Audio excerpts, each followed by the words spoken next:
പരിശുദ്ധാത്മാവ് വന്നു കഴിയുമ്പോൾ നിങ്ങൾക്ക് ശക്തി ലഭിക്കും. ഇന്ന് ഈശോയുടെ ഈ വാക്കുകൾ നമുക്ക് ഏറ്റെടുക്കാം, സ്വീകരിക്കാം.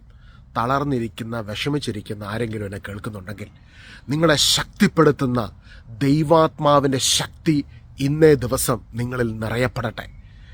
തളർന്ന് വിഷമിച്ച് വേദനിച്ചിരിക്കുന്ന ഓരോ മക്കൾക്കും പരിശുദ്ധാത്മാവാം ദൈവം സമാശ്വാസത്തിലൂടെ, അവിടുത്തെ ശക്തിയിലൂടെ ഇന്നൊരു ഉയർത്തെഴുന്നേൽപ്പ് നൽകട്ടെ. ഈ പെന്തക്കോസ്താ ദിനത്തിൽ, പെന്തക്കോസ്താ ദിനം എന്നുള്ളത് ജൂതന്മാരുടെ ഒരു ഫീസ്റ്റ്. ആ ഫീസ്റ്റിൻ്റെ ആ ദിവസം കർത്താവിൻ്റെ അമ്മയും ശിഷ്യന്മാരും ഏകദേശം 120 പേര് ഒരു സ്ഥലത്ത് ഒരുമിച്ച് കൂടിയിരിക്കുമായിരുന്നു.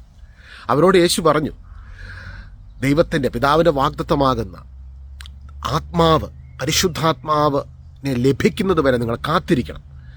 യേശു ക്രൂശിൽ ഇതാ ഞാൻ സകലതും പൂർത്തിയാക്കിയിരിക്കുന്നുവെന്ന് പറഞ്ഞ് ടെറ്റലസ്റ്റായി എല്ലാം പൂർത്തീകരിച്ച് പരിശുദ്ധ കുർബാനയായി തീർന്നു. അതൊക്കെ അവർ കാൽവരി മലമുകളിൽ നടന്ന ആ കാര്യം കണ്ടതാണ്, ഉദ്ധാനം ചെയ്ത് കർത്താവ്.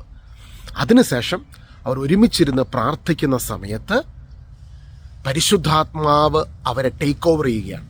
ഇന്ന് ഞാൻ നിങ്ങളോട് പറയാനുള്ള ഒരു മെസ്സേജ് ഇതാണ്.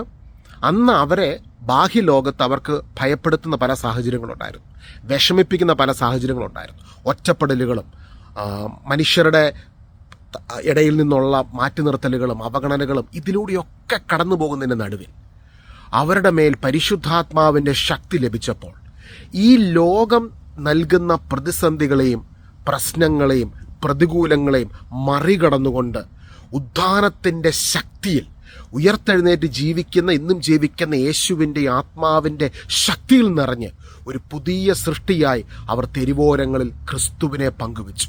അവരുടെ നിഴലടിച്ചപ്പോൾ രോഗികൾ സൗഖ്യമായി. ഇന്ന് ആർക്കാണ് ആത്മാവിൻ്റെ ശക്തി? മതപ്രഭാഷണത്തിന് വേണ്ടി അല്ലെങ്കിൽ യേശുവിനെക്കുറിച്ച് പറയുന്നതിന് വേണ്ടിയാണോ? അത് മാത്രമാണോ? അത് മാത്രമല്ല, ജീവിതത്തിൽ തളർന്നിരിക്കുന്നവർ, കൈപ്പേറിയ അനുഭവത്തിലൂടെ കടന്നു പോകുന്നവർ, ഒറ്റപ്പെടലിലൂടെ കടന്നു പോകുന്നവർ, ചില സാഹചര്യങ്ങളെ എങ്ങനെ ഫേസ് ചെയ്യണമെന്നറിയാതെ വിഷമിക്കുന്നവർക്ക് വേണ്ടി പരിശുദ്ധാത്മാവ് കാത്തിരിക്കുകയാണ്. യേശുവിൻ്റെ ശിഷ്യന്മാരെക്കുറിച്ച്, ആദിമസഭയിലെ അപ്പസ്തോല നേതാക്കന്മാരെക്കുറിച്ച്, സഭാധ്യക്ഷന്മാരെക്കുറിച്ച് ദൈവവചനത്തിൽ കാണുന്ന അവർ ലോകത്തെ കീഴ്മേൽ മറിച്ചുവെന്ന, എന്നാൽ ലോകപ്രകാരം അവർക്ക്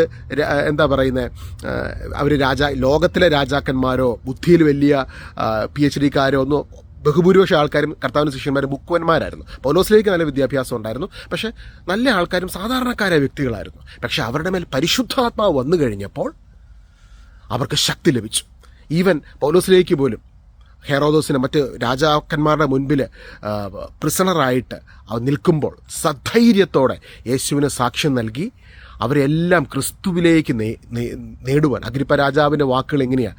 നിന്റെ പ്രസംഗം കേൾക്കുമ്പോൾ, നിന്റെ സാക്ഷ്യം കേൾക്കുമ്പോൾ ഞാനും ക്രിസ്ത്യാനിയായി പോകുമോ എന്ന് ചിന്തിച്ചു പോകുന്നു. അത്രമാത്രം ദൈവാത്മാവിൻ്റെ ശക്തി ഏത് സാഹചര്യത്തിലും അവരുടെ വായിലൂടെ, അവരുടെ സംസാരത്തിലൂടെ, അവരുടെ നടത്തത്തിലൂടെ, അവരുടെ ജീവിതത്തിലൂടെ അതിങ്ങനെ സ്ഫുരിക്കുകയായിരുന്നു, പ്രസരിക്കുകയായിരുന്നു.